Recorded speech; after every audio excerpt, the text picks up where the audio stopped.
अस्सलामुअलैकुम dear students, उम्मीद है आप सब लोग खैरियत से होंगे। Myself Maria Parvez. आज मेरा लेक्चर नंबर 2 है जो कि एजीम्यूथल क्वांटम नंबर के बारे में है। तो चलिए स्टार्ट करते हैं। एजीम्यूथल क्वांटम नंबर क्या होते हैं? देखिए, it describes the shape of an orbital. ये ऑर्बिटल की शेप के बारे में एक्सप्लेन करता है कि इलेक्ट्रॉन कौन से ऑर्बिट में प्रेजेंट है। देखिए, जैसे कि हमें प्रिंसिपल क्वांटम नंबर को हम लोगों ने लास्ट लेक्चर में डिस्कस किया था। सो प्रिंसिपल क्वांटम नंबर हमें ये इंडिकेट कर रहा था कि इलेक्ट्रॉन फलां शेल में प्रेजेंट है, ठीक है। लेकिन उसने आगे से ये इंडिकेशन नहीं दी थी कि वो कौन से ऑर्बिट में प्रेजेंट है। So azimuthal quantum number tell us about the shape of an orbital. उसने इंडिकेट किया था कि ऑर्बिट फलां ऑर्बिट में प्रेजेंट है और उसकी शेप क्या है। ये एजीम्यूथल क्वांटम नंबर एक्सप्लेन करेगा। यहाँ पे ऐसी एग्जांपल ले लेते हैं ना, कि जैसे कि अगर आपने किसी घर में जाना है, ठीक है, तो कोई आपने किसी और बंदे से उस बंदे का एड्रेस लिया है, ठीक है, आप वहाँ तक पहुँच जा रहे हैं, उस हाउस नंबर बता दिया उसने, स्ट्रीट नंबर हाउस नंबर बता दिया, ठीक है, उसने इंडिकेट कर दिया है कि ये फ़लाँ जगह पे ये बंदा रहता है, ठीक है। उसने पोजीशन का बता दिया, उसने एरिया का बता दिया, हाउस नंबर बता दिया। अब वहाँ तक तो पहुँच गए, लेकिन आगे से वो कौन से जो है वो रूम नंबर में रह रहा है, ठीक है। वो बंदा जिससे आपने मिलना है वो कौन से रूम नंबर, घर में तो ठीक है, घर तक तो उसने बता दिया, लेकिन वो कौन से रूम नंबर में रह रहा है, लाइक रूम नंबर 1 में रह रहा है, 2 में रह रहा है, 3 में रह रहा है। तो सेम हेयर कि azimuthal quantum number tell us about कि वो कौन सी ऑर्बिट में रह रहा है इलेक्ट्रॉन, ठीक है। क्योंकि हमारे पास जो मेन शेल होता है ना वो फर्दर डिवाइड होता है सब शेल्स में, S P D and F. तो हर की शेप भी डिफरेंट होती है। तो एजीमुथल क्वांटम नंबर बताएगा कि इलेक्ट्रॉन फलां ऑर्बिट में प्रेजेंट है और उसकी शेप क्या है, ठीक है। थोड़ा सा एग्जांपल जो मैंने आपको दी है वो भी आप मैच अगर करते हैं, अंडरस्टैंड कर रहे हैं, तो आपको समझ आ जाएगी, ठीक है। सो एजीमुथल क्वांटम नंबर बताएगा कि इलेक्ट्रॉन कौन से ऑर्बिट में प्रेजेंट है और उनकी शेप क्या है। लाइक जब हमें पता चल जाएगा कि वो एस में प्रेजेंट है तो हमें फ़ौरन से पता चल जाएगा कि उसकी स्फेरिकल शेप है। वो हम आगे देखते हैं। तो इसको रिप्रेजेंट करने का मेथड क्या है, इसको हम लोग रिप्रेजेंट करते हैं स्मॉल एल से, ठीक है। और इसका जो फार्मूला है वो है l is equals to n minus one. N, you know that n is a principal quantum number. में से -1 करेंगे तो हमारे पास एजीमुथल क्वांटम नंबर आ जाएगा।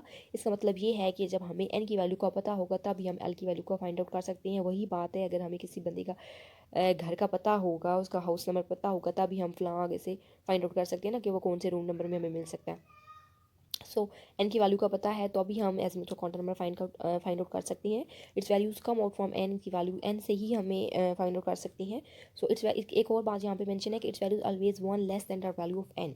और कि हमारे पास जो एल की वैल्यू होती है ना वो हमेशा एक नंबर लेस होती है एन की वैल्यू से। कैसे देखें, अगर हमारे पास लेट्स सपोज एन की वैल्यू 2 गिवन है, तो यहाँ पर ये बात लिखी हुई है कि एल की वैल्यू जो है एन की वैल्यू से हमेशा एक नंबर कम होती है। तो यहाँ पर एल की वैल्यू क्या हो जाएगी, 1। एक नंबर लेस करें तो 1 आता है ना। सपोज अगर एन की वैल्यू हमारे पास 1 है तो एल की वैल्यू क्या होगी, 0, ठीक है। समझ आ गया, ठीक है। अब देखते हैं कि क्या होता है, ठीक है। यहाँ पे ना मैं आपको साथ साथ एक्सप्लेन भी कर देती हूँ जहाँ पे लिखा भी होगा। देखिए, एल की वैल्यू जब हमारे पास इस फार्मूले में पुट करने के बाद अगर सपोज एल की वैल्यू 0 आ रही है, एल की वैल्यू हमेशा 0 से ही स्टार्ट होती है, ठीक है। अगर एल की वैल्यू 0 है तो इट्स मीन कि ये कौन से शेल को रिप्रेजेंट कर रहा है, सब शेल को, एस को। और उसकी शेप क्या है, स्फेरिकल। अगर एल की वैल्यू 1 है तो ये किस सब शेल को इंडिकेट कर रहा है, पी को। और उसकी शेप क्या है, डम्बेल। साथ साथ यहाँ पे भी देख लें, मैंने यहाँ पे मेंशन भी किया हुआ है। एल की वैल्यू अगर 2 है तो ये किस सब शेल को रिप्रेजेंट कर, एस पी हो गए, तो नेक्स्ट कौन सा है, डी। और उसकी शेप क्या होती है, सोसेज। एल की वैल्यू 3 है तो वो इंडिकेट कर रहा है एफ शेल को और उसकी शेप कॉम्प्लिकेटेड। हम शेप्स आगे देख लेते हैं। तो इट्स मीन कि जो एल की वैल्यू है वो हमेशा स्टार्ट होती है, एल की वैल्यू 0 से स्टार्ट होती है। वो 0 है तो एस शेल होगा, 1 है तो पी होगा, 2 है तो डी है, 3 है तो एफ है, ठीक है। ये वैल्यूज़ कैसे आती हैं कि एल की वैल्यू 0 है, 1 है, 2 है, ये हमें इस फॉर्मूले से पता चलती है। जो फार्मूला मेंशन है ना यहाँ पे, l is equal to n minus one. जब एन हमें गिवन होगा उसमें से -1 करेंगे तो हमें एल की वैल्यू ऑटोमेटिकली पता चल जाएगी कि 0 है, 1 है या 2 है।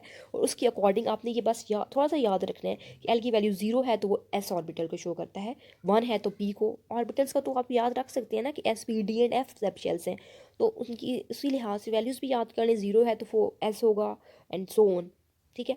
तो अब हम शेप्स भी देख लेते हैं कि इन सब शेल्स की शेप क्या है।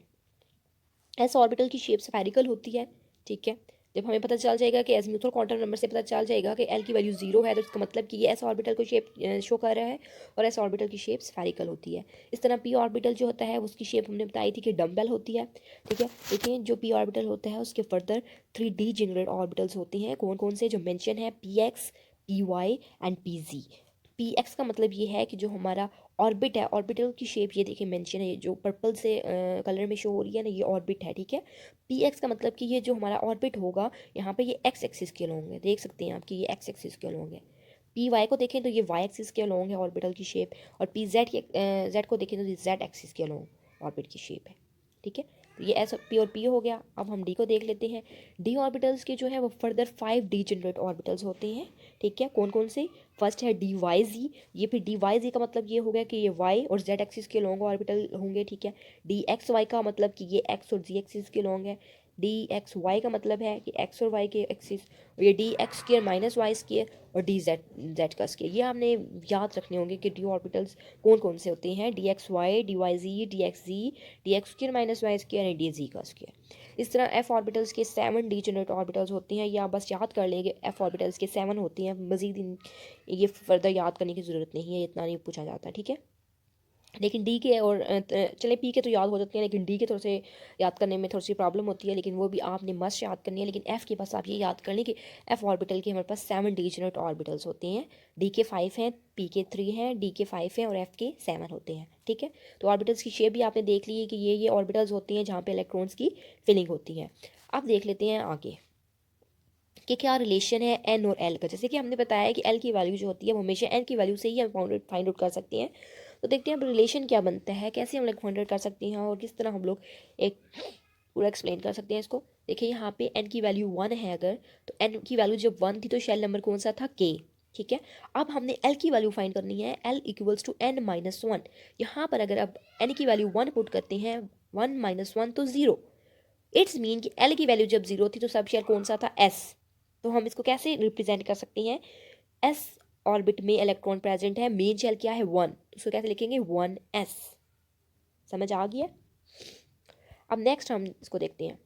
अगर हमारे पास n की वैल्यू 2 है, यहाँ से मैं आपको बताती हूँ, n की वैल्यू 2 है, l की वैल्यू क्या होती है, n माइनस 1, 2 माइनस 1 1। जब l की वैल्यू 1 थी तो ऑर्बिटल कौन सा था हमारे पास, p। लेकिन यहाँ पर आपने ये बात याद रखनी है कि l की वैल्यू हमेशा जो है वो 0 से स्टार्ट होती है, 0 और 1 ये वैल्यू की। जब 0 था तो ये s को रिप्रेजेंट कर रहा है, और जब p था सॉरी जब 0 था तो ये s को रिप्रेजेंट कर रहा था, और जब 1 है तो ये p को रिप्रेजेंट करेगा। लेकिन साथ में आपने शेल नंबर बताना है, क्वांटम नंबर बताना है कि कौन सा 2 शेल को हम लोग रिप्रेजेंट करें, तो यहाँ पे 2s और 2p आएगा। समझ आ गए। अब नेक्स्ट हम देखते हैं, यहाँ पे भी आप देख सकते हैं मैंने मेंशन किया हुआ है कि n की वैल्यू जब 2 है तो शेल नंबर l है, और उसके अकॉर्डिंग हमारे पास l की वैल्यूज़ 2 आ रही हैं। आई तो 1 थी लेकिन l की वैल्यू हमेशा 0 से स्टार्ट होती है, ठीक है। तो 0 मस्ट मेंशन करना है, 0 और 1। 0 indicates s, 0 indicates s, sorry 0 indicate s and 1 indicate for p। तो मेंशन कैसे करेंगे, s एंड p, लेकिन साथ में क्वांटम नंबर भी मेंशन करना है 2s एंड 2p। अब समझ आ गया ना कि जो शेल नंबर 2 होता है उसके आगे से 2 सब शेल्स होते हैं जहाँ पे इलेक्ट्रॉन्स की फिलिंग होती है, कौन कौन से, 2s एंड 2p। अब इस तरह 3 पे चलते हैं कि अगर हमारे पास n की वैल्यू 3 है, शेल नंबर हमारे पास m है, तो l की वैल्यू कैसे आएगी, l is equals to n minus 1। l की वैल्यू आ रही है 2, लेकिन हमने स्टार्ट करनी है 0 1 और 2, 0 for s, 1 for p and 2 for d। Shell number 3 तो 3s, 3p एंड 3d। समझ आ गई।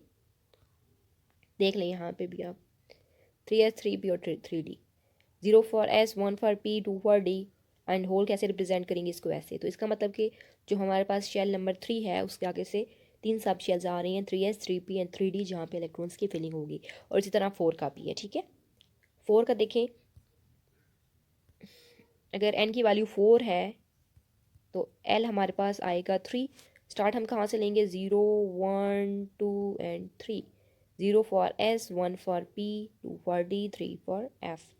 सो कैसे रिप्रेजेंट करेंगे, 4s, 4p, 4d, 4f। बस आपने क्वांटम नंबर को भी साथ मस्ट मेंशन करने हैं, ये बच्चे भूल जाते हैं, बस आपने नहीं भूलना, ठीक है, सब शेल्स तो मेंशन कर दिए साथ, लेकिन साथ आपने शेल नंबर को भी एक्सप्लेन ज़रूर करना है। ठीक है, अब रिलेशन पता चल गया है कि जब हमें प्रिंसिपल क्वांटम नंबर का पता होगा तभी हम azimuthal quantum number find out कर सकते हैं। ठीक है, अब आगे चलते हैं। एल की वैल्यू हमें और क्या इन्फॉर्मेशन देती है। By knowing the value of azimuthal quantum number we can calculate the total number of electrons in a subshell. ठीक है, एल की वैल्यू हमें शेप के बारे में तो बता रहा है कि इलेक्ट्रॉन फ्लां ऑर्बिट में प्रेजेंट है और फ्लां शेप है, लेकिन साथ में ये इस फार्मूले से हम लोग ये भी फाइंड आउट कर सकते हैं कि उस सब शेल में कितने इलेक्ट्रॉन प्रेजेंट। कौन से फार्मूले से? इससे। कौन सा फार्मूला है? 2 × 2L+1। इस फार्मूले से हम ये फाइंड आउट कर सकते हैं कि सब शेल में कितने इलेक्ट्रॉन्स फिल हो सकते हैं, लाइक कितने इलेक्ट्रॉन्स अकोमोडेट हो सकते हैं। ठीक है, देखिए एल की वैल्यू अगर 0 है, यहाँ पे पुट करते हैं इस फार्मूले में, तो हमारे पास टोटल आ रहे हैं 2। इट्स मीन कि एस सब शेल में 2 इलेक्ट्रॉन्स फिल हो सकते हैं। जब हमारे पास एल की वैल्यू 1 है, इस फार्मूले में पुट करते हैं हम, तो ये हमारे पास 2 2 4 प्लस 5 सॉरी 2 और 1, 2 + 1 3, 3 2 6 इलेक्ट्रॉन्स। ठीक है, तो पी सब शेल में कितने इलेक्ट्रॉन्स आ सकते हैं? 6। इसी तरह डी और एफ का भी फाइंड आउट कर सकते हैं। सो एस शेल में 2 इलेक्ट्रॉन्स होते हैं, पी में 6 होते हैं, डी में 10 होते हैं और एफ में 14 इलेक्ट्रॉन्स फिल होते हैं। तो इस फार्मूले से हम लोग फाइंड आउट कर सकते हैं। तो आज के लेक्चर में हमने पढ़ा कि एजीमुथल क्वांटम नंबर हमें शेप ऑफ ऑर्बिटल के बारे में बताता है। ठीक है, और उसका फार्मूला जो था L = n-1 था। n की वैल्यू पता होगी तभी हम एजीमुथल क्वांटम नंबर को डिस्कस कर सकते हैं। ठीक है, उसके शेप के बारे में बता सकते हैं कि इलेक्ट्रॉन फ्लां ऑर्बिट में प्रेजेंट है। और दूसरी बात ये हमने देखी कि इलेक्ट्रॉन सब ठीक है, एजीमुथल क्वांटम नंबर ने हमें शेप ऑफ ऑर्बिटल बता दिया कि फ्लां ऑर्बिट में इलेक्ट्रॉन प्रेजेंट है, लेकिन उस ऑर्बिट में कितने इलेक्ट्रॉन्स अकोमोडेट हो सकते हैं वो हमने इस फार्मूले से देखे हैं कि फ्लां सब शेल में कितने इलेक्ट्रॉन्स अकोमोडेट हो सकते हैं। वो भी हमें एल की वैल्यू से हमें पता चला है, लेकिन क्योंकि फार्मूले में एल की वैल्यू आ रही है ना, और तो नंबर्स हैं 2 2 और 1, तो नंबर्स है, लेकिन एल की वैल्यू हमें बता रही है ना, तो ये फार्मूला याद करेंगे 2 × 2L+1, तो हमें पता चलेगा कि उस सब शेल में कितने इलेक्ट्रॉन्स अकोमोडेट हो सकती हैं, मैक्सिमम इलेक्ट्रॉन्स कितने हैं। तो एस में 2 इलेक्ट्रॉन्स आते हैं, पी में 6 इलेक्ट्रॉन्स मैक्सिमम फिल हो सकते हैं, डी में 10 इलेक्ट्रॉन्स और एफ में 14 इलेक्ट्रॉन्स। होप सो आपको समझ आया होगा। नेक्स्ट लेक्चर में हम लोग magnetic quantum number and spin quantum number को डिस्कस करेंगे। खुदा हाफिज़, थैंक यू।